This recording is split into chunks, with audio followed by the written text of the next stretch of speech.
আজকে তোমাদের সাথে শেয়ার করব ভাইয়ের জন্মদিনে কি করলাম। তো সকালে ঘুম থেকে উঠতে অনেকটাই দেরি হয়ে যায় আমার। তো উঠেই আমি তাড়াতাড়ি করে স্নান করে আমি একটু রেডি হয়ে যাই। আগের দিন কোনোই প্ল্যান ছিল না আমাদের ঘুরতে যাওয়ার। তো সকালে ঘুম থেকে উঠে মাকে বললাম, মাও রাজি হয়ে গেল। তো তাড়াতাড়ি করে রেডি হই, বাবাকে বলছিলাম। তো বাবা বলল যে না, যাবে না, সবাই গেলে তো আর হবে না, আম্মা বাড়িতে আছে। তো যাই হোক, বাবাকে টাটা করে আমরা চলে আসলাম এখানে মদনমোহন বাড়িতে। সবার প্রথমে এসে এখানে ভাইয়ের নামে যেহেতু পূজা দেওয়া হবে সেটাই লিখে দিচ্ছিল ও। তারপরে এখানে চলে এসেছিলাম হাত পা ধুতে, আর এখানে এসে দেখি এত এত মাছ।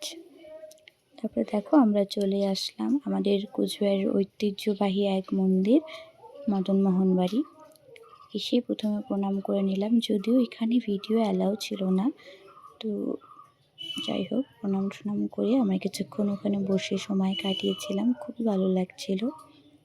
পুজো শেষে প্রসাদটা নিয়ে আমরা চলে আসি আমরা খাওয়া দাওয়া করতে তৃষ্ণাতে।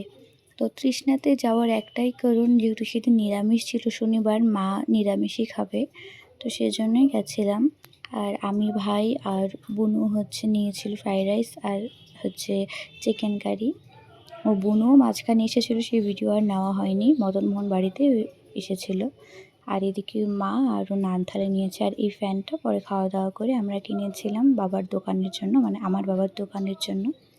তারপরে এখানে খাগড়াবাড়িতে গেছিলাম কেকের দোকানে, কারণ অনেকটাই লেট হয়ে গেছে। আর ওইদিকে মিষ্টি মহলে গেছিলো একটু মিষ্টি নিতে।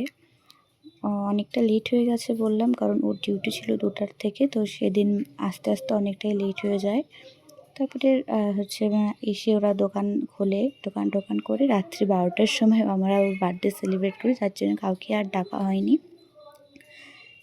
তারপরে আমি সন্ধ্যাবেলা এখানে রান্না করেছিলাম পোলাও আর বাটার পনির মশলা, যেটা হুবাহু করতে পারিনি, চেষ্টা করেছি, কিছুটা হয়েছে। তো আজকের ভিডিওটা এত